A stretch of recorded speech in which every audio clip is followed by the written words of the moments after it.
LME3701, Section A, Legal Research General Themes. 1.5. Organizing the research and formulating a work title. Formulating a research topic or working title is a very important step in the research process because it informs your planning and the organization of your data collection, as well as your research proposal or research format and research writing. The general rule is that the title of your research product should clearly and concisely reflect your research interest. It should be brief, enlightened, honest, and realistic. You should not create expectations that you are not going to meet. The title should also be linguistically correct and must comply with the following important requirements. A. It must be clear and concise. Guard against lengthy explanations of your research theme. Phrases like "with specific reference to" should be avoided. However, do not cast the net too wide with a short title. The reader should still have an idea of the exact focus of your study. B. The title must be informative to the reader. Imagine a researcher looking for information in your field of interest. Would your title tell another researcher exactly what your research contains? C. Be honest in formulating a title. The reader should not be misled by the topic into thinking that the research project comprises more than it actually does, or that it addresses issues other than those it implies in the title. D. Never copy another researcher's title. E. Do not begin your title with an article, for example, the, a, an. Examine your title after writing it down and ask yourself whether it encapsulates your research content and whether there is any ambiguity in the wording.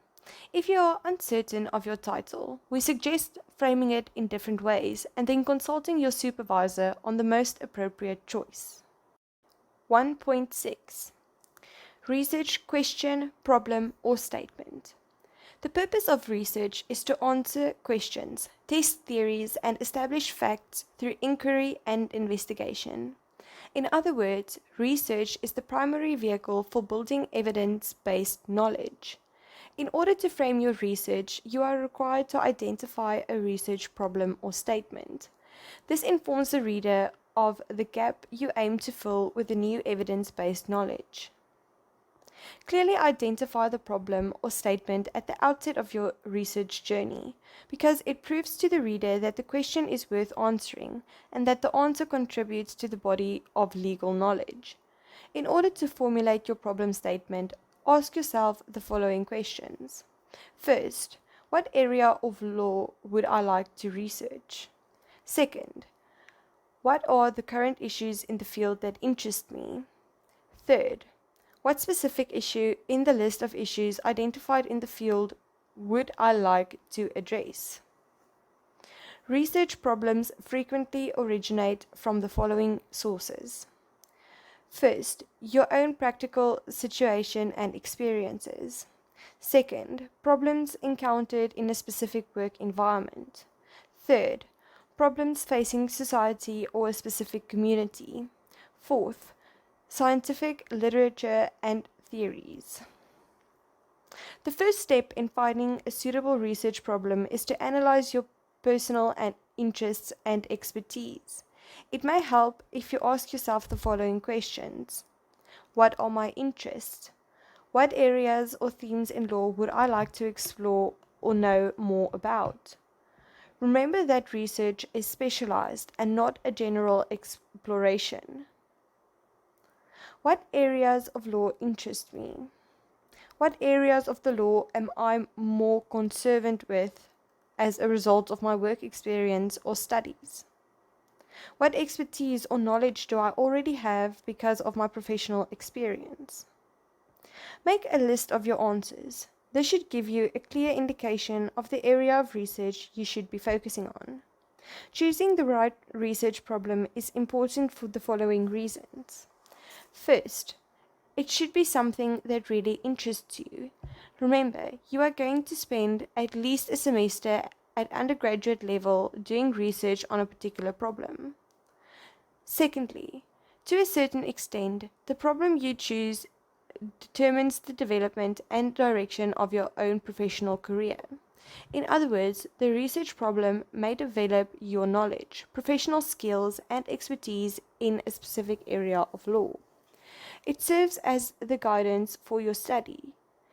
It directs and determines the aim of the study, the methods you will use, the research questions you are testing, or the problem statement that you are investigating, and your conclusion. Fourthly, it contributes to the science of the field and should lead to an improvement in the practices in the field. And then there's just a checklist that you can study on your own time. If any of your answers to the above questions is no, you should contact your supervisor to discuss how the problems can be solved. Little grey block there. In tutorial letter 101, you are presented with the legal problem that we wish you to investigate using legal research methods. Although the gap or problem has already been clarified, you are still required to frame the research question, statement, or problem clearly in your proposal. At this point, you should have a general idea of your research problem or statement. Once you have isolated your problem statement, you must determine whether your research problem is empirical or non-empirical in nature, because this orientates the reader to your method of research. Your research question or problem will typically be empirical or non-empirical in nature. According to Moulton, empirical questions ask something about our everyday life and real life problems, not scientific, expert, or academic concepts. In order to answer these questions, we can either collect information about everyday life or make use of existing data and analyze the content. There are several types of empirical questions. First, exploratory questions. To explore criteria, situations, or factors. What are the criteria or tests applied by the court in order to determine separation of a trial? Secondly, descriptive questions. How many? Are X and Y related? Third, casual questions. Why? What are the causes? Fourth, evaluate questions. Evaluate the outcome. What was the outcome? Has X been successful? Fifth, predictive questions. Predict the outcome of something. What will the effect of X be? And six, historical questions. What were the events that led up to something? What led to Y happening? According to Moulton, non-empirical questions address questions about scientific concepts, trends in academic scholarship, or the chances for success of a new theory or hypothesis. These types of questions should not be answered with reference to everyday, real-life data, but through careful analysis of the entirety of scientific information available on the subject. Types of non-empirical questions. First, meta-analytical questions. What are the positions of leading researchers on something? What is the current state of research? Or what are the key debates on whatever? Second, conceptual questions. Investigate the meaning of a concept, model, and position. What is the meaning of whatever? Third, theoretical questions. Evaluate theories, their meaning, how do theories compare? Or what are the definitions, theories, models, hypotheses, etc. of whatever? And fourth, philosophical or normative questions. Identify the ideal profile of something. Do animals have rights, for example? Some empirical questions may overlap, and more than one question may be employed to frame a collective research problem. In addition, a main research question may be posed with one or more subordinate questions. Your research question will influence your choice of research design and methodology. 9.7. Scholarship or literature review. The information in books is constantly changed, amended by events, adapted to the world. I will only read a few thousand books in my lifetime, without a tenth of 1% of the contents of the richest libraries. The trick is to know which books to read. That is a quote by Dr. Carl Sagan. Now we come to the very important topic of literature review. What is literature review? What makes it beneficial to your research? How does one carry out this review? The quote above voices the dilemma of our most researchers, namely knowing which books to read, and in our parlance today, which sources to consult. This is important because one could end up spending valuable time and energy reading books that do not contribute to the research topic. When you have decided on a topic for your research study, it is time to gain all and any knowledge possible on the subject. This is literature scholarship review. In order to be able to answer the question of which sources to consult, we must firstly be clear on the purpose of literature review. Bharti and Srivastava indicate the purpose of literature review as follows. First, it greatly assists in topic focusing. Literature review comes after the topic has been finalized and formulated. Secondly, it is meant to set the foundation for research questions. The literature review is profitable for the researcher because it helps the researcher to understand the research problem conceived in terms of historical background, theoretical framework, and current research developments or trends. Literature review consists of reading the existing knowledge in the field you are researching. Although you may feel overwhelmed by the amount of literature available, you will eventually begin to see a pattern in the available knowledge. At this point, we suggest you make use of a research journal, a hard copy or electronic, to categorize knowledge claims. Your goal with a literature or scholarship review should be to investigate what information is available on your subject of choice and how other authors have investigated the topic. Some of the aspects you may want to include in your research journal are, for example, A. Definitions of concepts. B. Different theories, questions, and available models in the area of your research. C. Solutions offered by expert researchers in the field. Remember that you must know who the main role players are in your area of study. D. Data and empirical findings by other researchers. E. How different courts have to interpret the law. Keep in mind the system of precedent. The following guidelines may be of assistance during your scholarship review. First, conduct comprehensive research on the main aspects of your topic only. No researcher is able to study every article, book, or work on a specific topic. However, your review should be thorough on the main points relating to your research problem. Secondly, do not rely exclusively on electronic sources of information. Though it is tempting to draw all information from the internet, books, and articles should be your first sources of information. Third, your review should be well organized. Your scholarship review should not be a mere summary of what you have read. When reading, you should keep your research problem in mind. You must synthesize sources. Fourth, use a retrospective reading method. Start with the most recent sources first and work your way back in time.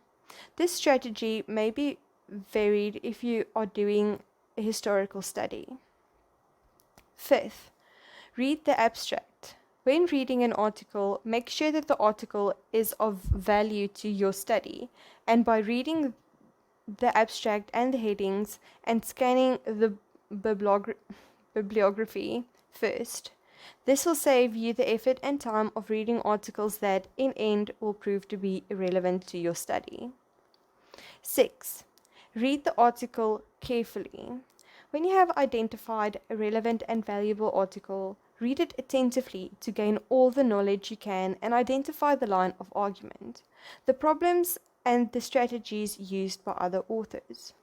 7. Recognize when you are finished. When no new ideas emerge or when important concepts start repeating themselves in your head, it might indicate that you have reached the end of your literature review process. This will emerge from your research journal. Once you have identified a legal problem, framed a legal question, defined a working title, thought about your research method, and conducted a literature review, you will be required to contextualize your preliminary work into a research proposal, which is a design for your future research. While research proposals have different components depending on the field of research and often the requirements of the institution at which research is undertaken, there are some basic inclusions that you will need to consider. 1.8 Fundamental aspects of a research proposal. In this section, we will be dealing with the various aspects that need to be addressed in a research proposal. Although the writing of a research proposal depends mostly on the author, there are some guidelines that must be followed based on the subject field of the research. Below we will address some of the requirements for a law research proposal. At its most basic, a legal research proposal should include the following. First, a research title. Secondly, an introduction. Thirdly, a research problem, a problem statement, or a research question. Fourthly, research objectives. Fifth, assumptions and limitations. Sixth, hypotheses. Seventh, research method and literature review. Eighth, timeframes. And ninth, a conclusion. Each of these terms are explained as follows. The research title. At this point, your research title is often preliminary and may be subject to changes as you progress. For this reason, we refer to a working title, which you will discuss and refine with the input of your supervisor. Introduction. This section sets the background to the research. It states the nature of the problem and contains the reasons behind the choice or selection of the research. The problem statement or question. All research begins with a problem which the researcher seeks to address. The problem statement or question is the gap that your research intends to fill. The research objective. This is also referred to as the purpose of the research. It reflects the reason for the study. In other words, why the study has been undertaken and what it seeks to achieve. It answers the question why the study is being undertaken and what the significance of the study is or will be. Assumptions and limitations. Legal assumptions require clear statements in order to understand the area and reach of the research study. It is important to state categorically the specific areas that the study will cover and why, as well as what areas will not be covered and why not. This is necessary to assist the reader to understand the context of the research. The hypothesis. This is an assumption, a speculation, or an unproven statement, the truth of which is provisionally assumed to be valid, but is to be subjected to scientific analysis in order to determine its validity.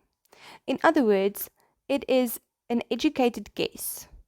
Hypotheses about the research must be formulated based on the literature. They cannot be thumbsucked.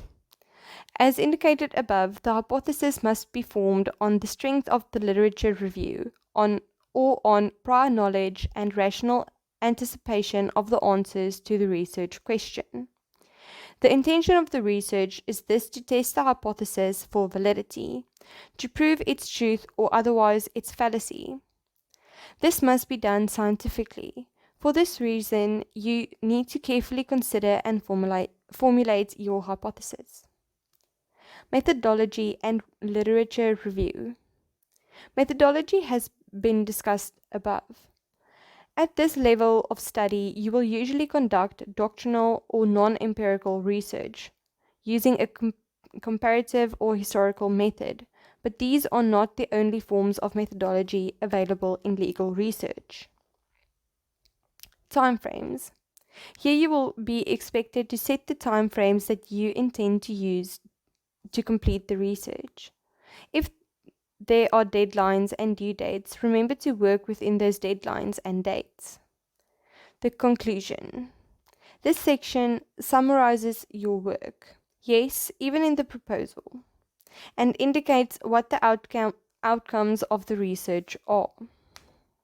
1.9 Style and formatting of research in law at CLAW. This section is applicable to all assignments in this module and to your eventual research proposal and portfolio examination. First, your document must be in A4 format. Secondly, the main text of your document must be typed in Arial font size 12. The required paragraph spacing in the main text is 1.5. Third, your footnotes must be typed in Arial font size 10. The required paragraph spacing in the footnotes is single. Fourth, all quotes in the main text must be indicated by quotation marks and italics if they appear within the text. Fifth, when a quotation does not form part of the text and stands alone, it must be in italics and reduced in size to 11 and must be indented by 1 centimeter. No quotation marks are required when a quotation stands alone. And 6. The title page for the research proposal must be formatted as per the example found in section D of the study guide. 7. The research proposal must contain an academic honesty declaration, an example of which can be found in section D of the study guide. 8.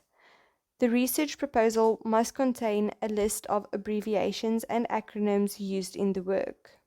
And 9th, your document must contain page numbers. Place page numbers at the bottom of the page in the right-hand corner. 1.9.1 The footnote style. First, please use the footnote style prescribed by the School of Law as contained in section C of the study guide, with the footnote style consistency is key. Secondly, please place your footnote number correctly within the text. The following is an example. This research indicates that the Constitution forms the primary text in procedural law interpretation and analysis. Note the explanation at the bottom of this page. And third, when you mention an author, the footnote appears directly after his or her name. By way of example, concerning the determination of criminal capacity of child offenders, and then they are referencing Corals and Pinar 33 as the footnote, asserts the Child Justice Act amended the common law positions pertaining to the minimum age of criminal capacity. Fourth, do not use a source author's first name or initial in the text. For example, do not write M. Corals and L. Pinar states, but rather Corals and Pinar states. The first time you use a source in your footnotes, it must be fully cited. Only after the first reference can you use the short form which is prescribed in section C in the study guide. Please note further that all footnotes end with a full stop and must be tabbed 1 centimeter from the number margin. See our footnotes in this document as an example as the format we expect. And 6, please refrain from the use of opposite and ibid or supra, etc. It is distracting when we mark your work. On the same topic, please do not use the same sources repeatedly. When we read your footnotes, it is obvious whether or not you have consulted only a few sources. Obviously, doctrinal law will be a main primary source for your research, but do not concentrate on limited secondary sources, textbooks, or articles, etc. Please do not use study guides as a reference. Remember that study guides are persuasive authority. They are often based on primary sources, and we prefer you to consult the primary sources as opposed to merely repeating the content of a study guide. Lastly, please do not use Wikipedia or other popular online sources as a source of reference. Remember that you are conducting research, which means that all of your sources must be authoritative and persuasive as well as valid and reliable. Okay, and then just because 1.10 is very short, I'm going to read it with this one. 1.10 Citation and Referencing Methods. And here they just tell you to refer to section C of the study guide, where we provide the citation and referencing methods prescribed in the School of Law. 1.11 Research Integrity and Professional Conduct. All research in all disciplines must be based on integrity, quality, and rigor. All work must meet the ideal of academic integrity. Academic integrity can be defined as the meaningful and concerted effort to ensure honesty, trust, fairness, respect, and responsibility in research. All research in the School of Law, whether a first-year assignment or a doctoral thesis, should be guided by this ideal. The opposite of academic integrity is academic dishonesty. In line with Unisa's policies, the following activities are forms of academic dishonesty and can result in disciplinary action being taken against a culprit. First, copying, cut and paste, or patch writing. This type of dishonesty involves copying someone else's work, either word for word or changing it slightly without indicating that it is copied by, for example, putting it in inverted commas or brackets. Secondly, absence of references. This involves using someone else's ideas, thoughts, insights, or data without acknowledging that they are not your own. And third, cheating or falsifying information.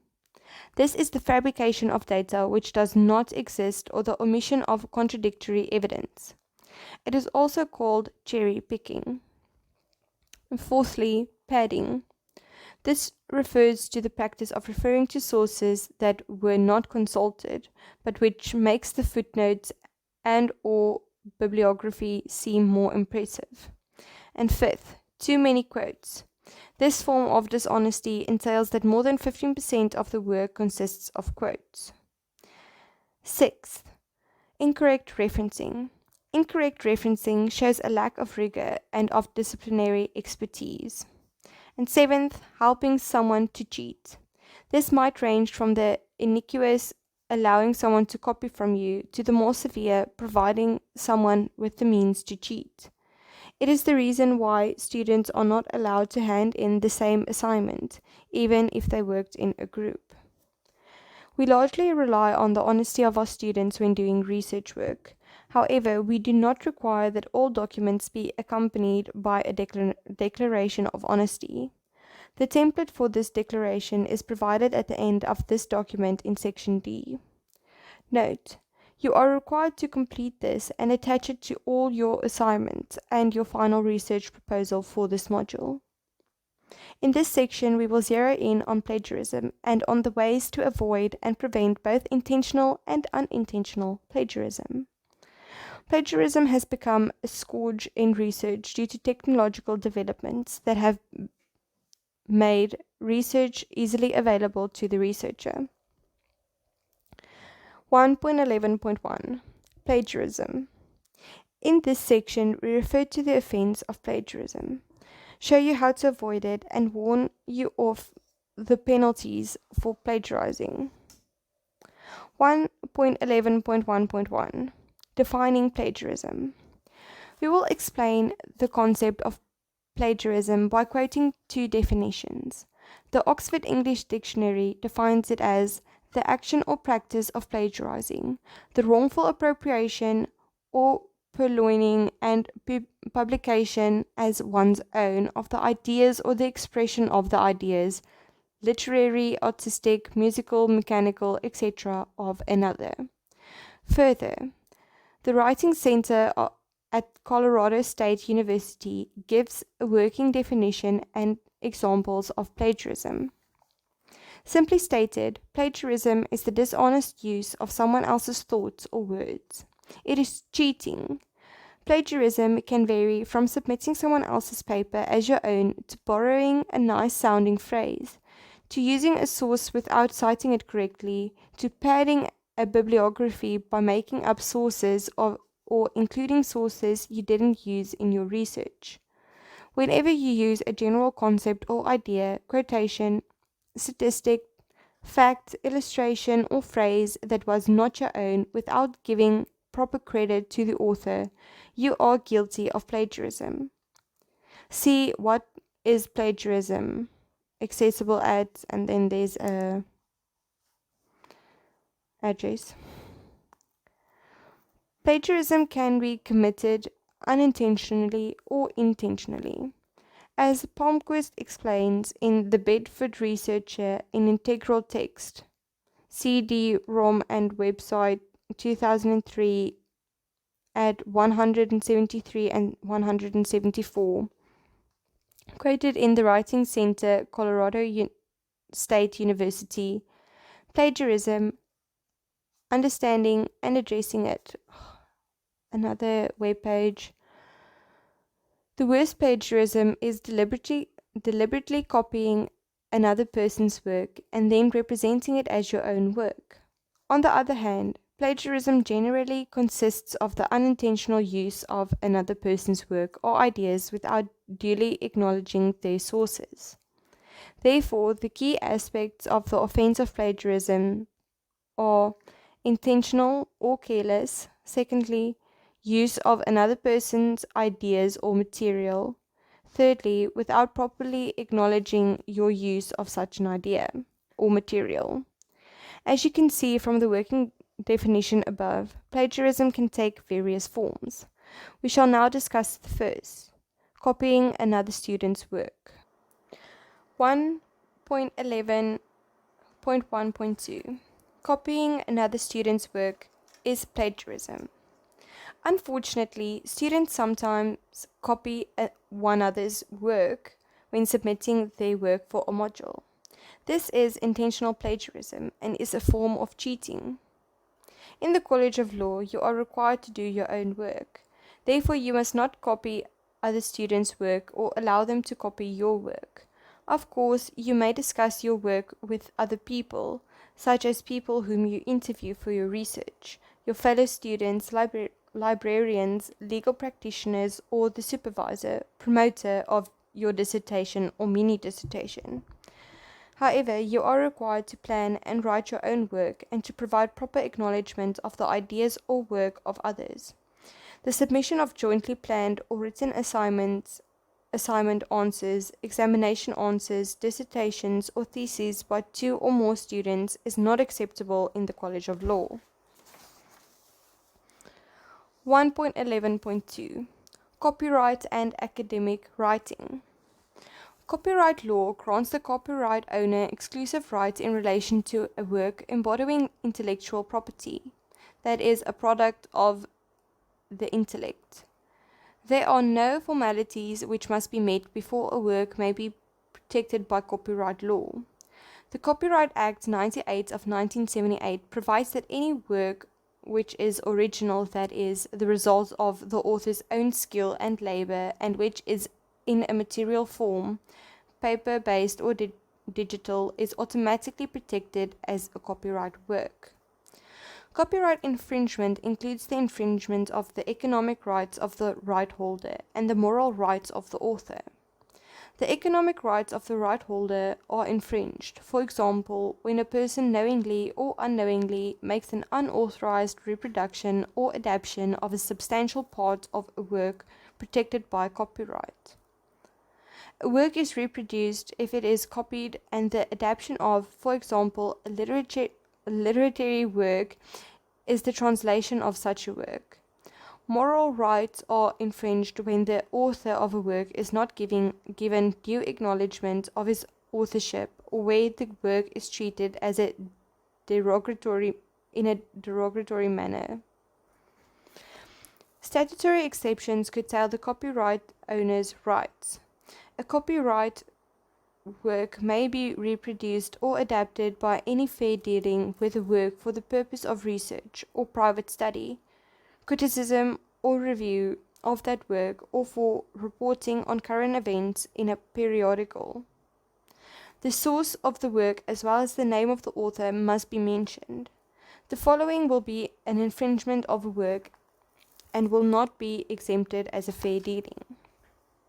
First, the failure to indicate clearly, for example with quotation marks or indent and different font, phrases or passages taken verbatim, word for word, from a published or unpublished text without crediting the original text and author. Secondly, paraphrasing of an article, a book, or an electronic text without acknowledging the sources and the author of the work. This amounts to reproducing a text in different words by changing the word order of the text, the sentence type, and the style of the author. Thirdly, use of more than a substantial part of the work will not be fair dealing even if an acknowledgement of the source and the author is given. Copyright infringement and plagiarism are closely related, but they are not the same. The following important differences can be identified. Copyright infringement is prohibited by the Copyright Act, and such an infringement is prosecuted in court, whereas plagiarism amounts to intellectual dishonesty, and co-workers, researchers, and professional bodies will act if this happens. Plagiarism is avoided by acknowledging the original authors by copyright infringement, but copyright infringement is avoided by acquiring permission from the holder of the right to use the work. The difference between copyright infringement and plagiarism can be illustrated by using the following examples. 1.11.2.1 Both copyright infringement and plagiarism. A student buys an Afrikaans book and translates 4 chapters into English. He uses this text in his dissertation without any permission, recognition, or references.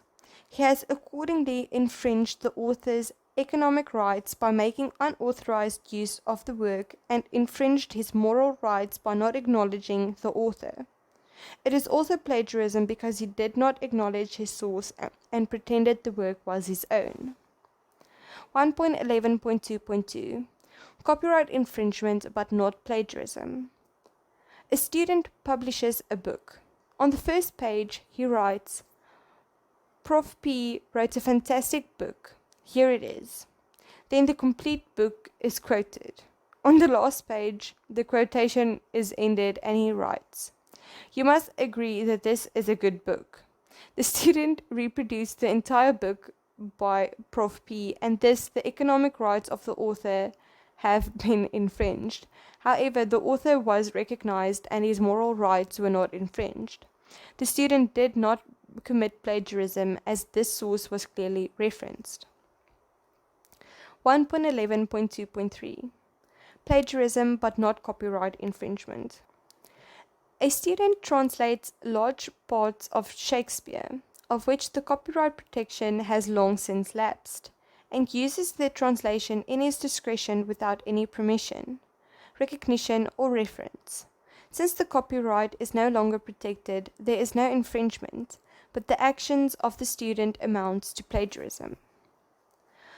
1.11.3 How to avoid plagiarism. First, start to plan and draft your writing well in advance of any relevant deadline.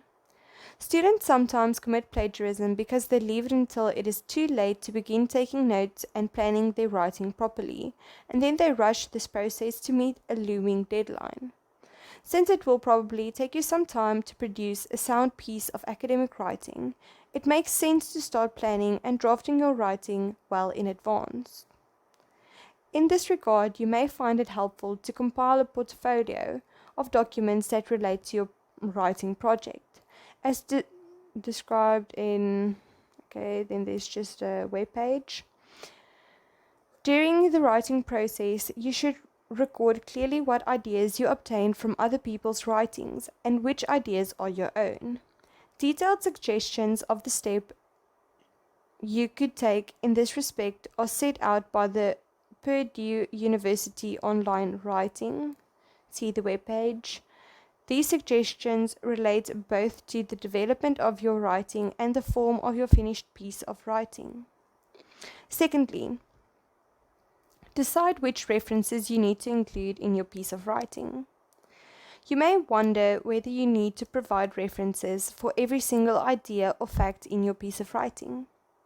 You may feel that to do so would overburden it with references corroborating ideas or facts that are obvious or of common knowledge. However, certain ideas or facts do have to be substantiated by the appropriate references to their sources, so that it is clear that to the reader which ideas or facts are your own, which have been stated by other people, and how your ideas and facts relate to theirs. Then there's a web page. The decision whether to document an idea or a fact may sometimes be difficult for you to take. You have to exercise your judgment in the particular context.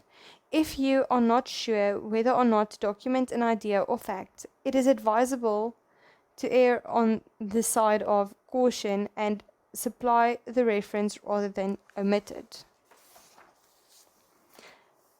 And thirdly, acknowledge the source that you decide you need to refer to in your writing. After taking the decision described in the paragraph above, you must always acknowledge the appropriate sources from which you obtain the ideas or text that you rely on in your writing. You must make this appropriate acknowledgement clearly each time that you rely on ideas or text from another writer. This acknowledgement must appear in the main body of your writing. It is not sufficient merely to list your sources in the bibliography or list of references at the end of your work. The acknowledgement is usually made by either in brackets or in footnotes. If you are still not sure how to refer to sources, please consult section C of the study guide. The acknowledgement must also be sufficiently detailed to enable your readers to find the relevant idea or text easily in its source. Therefore, if the source is a book, for example, it is not sufficient to state the bare reference to the book as a whole. Instead, you should refer to the relevant page or pages of the book.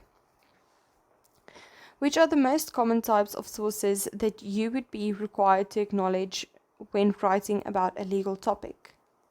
The usual types of sources would be the following: law reports, statutes, textbooks, articles, casebooks, theses and dissertations, study material such as tutorial letters, and material borrowed from websites and web pages on the internet. The discussion on the need to acknowledge your sources leads us to make a further point about avoiding plagiarism in your research.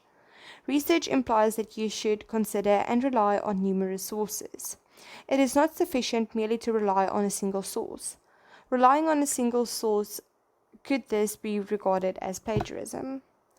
And fourthly, use quotation marks to indicate that you are using another author's original text. If you use the exact words from another author, you must place those words in quotation marks. Quotation marks are either double quotation marks or single quotation marks.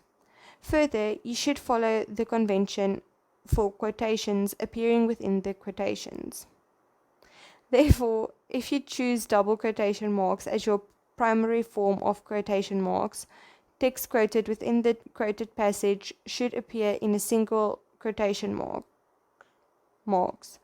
Alternatively, if you choose single quotation marks as your primary form of quotation marks, text quoted within the quoted passage should appear in the double quotation marks. It is important to adopt one style of quotation marks, either single quotation marks or double quotation marks, as your primary form of quotation marks at the beginning of your piece of writing, and then apply that style consistently throughout. Do not change from one style of primary quotation marks to the other. By means of quotation marks, you show your readers that you know that you are using the text of another writer. Consequently, it is not sufficient to acknowledge the original text as being some other writers, but then to use the exact words of that original text without placing them in quotation marks. An example may help to clarify this point. Chapter 1 of Jane Austen's novel Pride and Prejudice begins with the following sentence. It is a truth universally acknowledged that a single man in possession of a good fortune must be in want of a wife. Notice that in the previous sentence, the relevant words from that novel are enclosed in quotation marks, indicating that they are recognized as being Jane Austen's words, not the words of the writers of this Unisa study guide. If it is not sufficient to write a sentence to the effect that Jane Austen wrote in Pride and Prejudice, Chapter 1, that it is a truth universally acknowledged that a young man in possession of good fortune must be in want of a wife. The previous sentence technically remains plagiaristic, because its writer indicates or represents that the words in question, it is a truth universally acknowledged that a young man in possession of a good fortune must be in want of a wife, are his own, when in truth they are Jane Austen's. The correct way to write the sentence in question would thus be as follows. Jane Austen wrote in Pride and Prejudice, and then Chapter 1, that double quotation marks, it is a truth universally acknowledged that a young man in possession of a good fortune must be in want of a wife, close double quotation marks. A different way of understanding this point is that you as a writer must not claim originality where it is not you who had the original thought or wrote the original text as it stands in your piece of writing. Of course, if you do not enclose the relevant text within quotation marks, then you are required to express the idea in your own words. In the present instance, this might be done as follows. In Chapter 1 of Pride and Prejudice, Jane Austen wrote that it is generally accepted that rich young men do need wives. Expressing the idea in your own words is called paraphrasing, which is discussed in more detail below. You must make sure that your quotations are correct. You must be certain that the exact words of another writer that you placed in quotation marks are, in fact, the exact words. Moreover, when you decide to omit a word or words from the original text of another author, because, for example, you wish to exclude matter that you do not regard as relevant for your purposes, it is essential that you do not twist the meaning of the original text so that the quotation misrepresents the original meaning of the text. This point is explained and illustrated as follows. Then there's a web page. It is unethical and improper to quote in such a way that the contextual sense of the passage quoted is violated. For example, the original, I found the play so bad that my urge to leave after the first act was compelling. And then an example of improper use. One critic said that he found the play compelling. You may quote legislation without placing the text of it in quotation marks, because legislation is not subject to copyright. Apart from legislation, however, you must place the exact words of the text in quotation marks if you quote from the sources mentioned above, that is, from law reports, textbooks, articles, casebooks, theses, and dissertations, study materials such as the tutorial letters, and material borrowed from websites and web pages on the internet. In addition, remember that even if you express information from these sources in your own words, you still need to acknowledge the relevant sources or source from which you obtain the information. The combination of the advice section can be expressed in a formula. That is, acknowledge your sources appropriately, plus use quotation marks to indicate another writer's original material. Fifth, remember that direct translation from other languages without proper acknowledgement is still plagiarism. It is important to remember that if you make a direct translation of a writer's original text written in a language different from the primary language of your piece of writing, you are still using the ideas and words of other writers.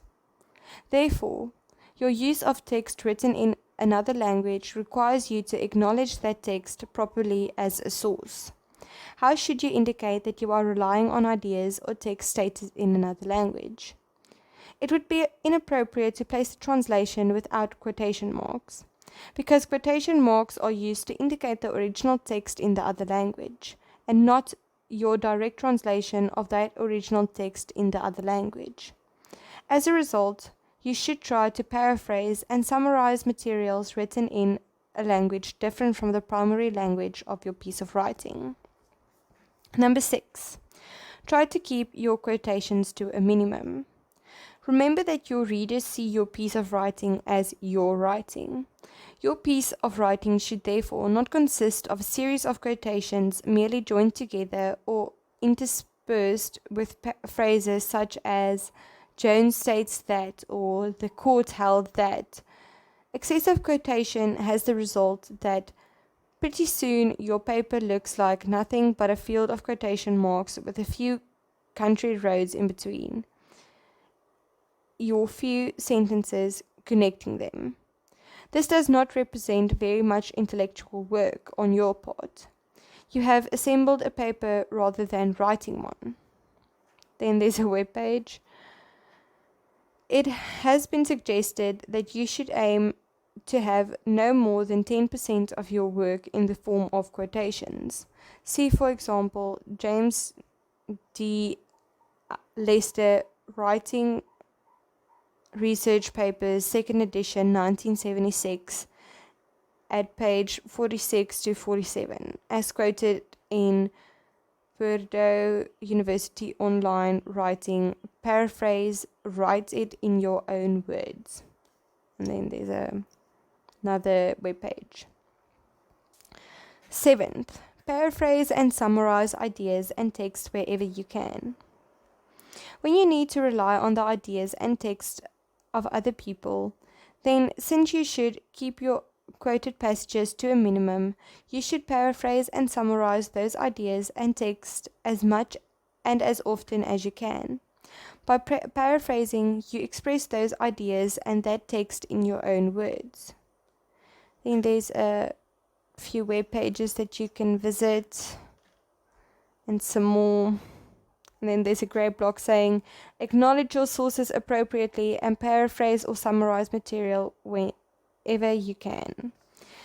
Okay, and then number 8, the detection of plagiarism. Lecturers can detect plagiarism by various signs, such as the following. First, a variation in the style and languages register of the student's piece of writing. For instance, if the student writes in a plain style and makes several grammatical mistakes, then produces a passage written in more elaborate style and without grammatical mistakes, it may be possible that the latter passage, particularly if not accompanied by a source of reference, has been plagiarized from another person's writing. And secondly, A breakdown in the fluent expression of ideas, indicating that the student has not integrated the ideas or material properly into his writing. Possible plagiarism may also appear in the mistaken use or application of concepts, rules, or principles, and in the occurrence of irreconcilable passages or contradictory arguments. Third, non-existent sources mentioned in the bibliography. Variation in the styles of citing references and the occurrence of web page references that malfunction when the reader tries to access them. Fourth, lecturers can also detect plagiarism by using search engines such as Google. Remember that if you have found material on the internet and have plagiarized it, your lecturers will probably also be able to find that material on the internet and catch you. And fifth, use of plagiarism detection software such as Turnitin. And ninthly, the consequences of plagiarism. Plagiarism may have the following consequences. First, disciplinary proceedings may be instituted against you by the University of South Africa, which, if successful, may result in your pension from study permanently or for 1 or more years. Secondly, refusal of fit and proper letter from the Dean's office if disciplinary proceedings were successfully instituted by the university. And thirdly, an immediate bar to any proposed academic career if a finding of plagiarism has been made by a disciplinary committee. Please bear these consequences in mind when you are tempted to use the internet or other resources without acknowledgement. You are a senior law student and cannot plead ignorance of the consequences of copyright infringement and plagiarism. Any suspected breach will be dealt with in accordance with the university's disciplinary code.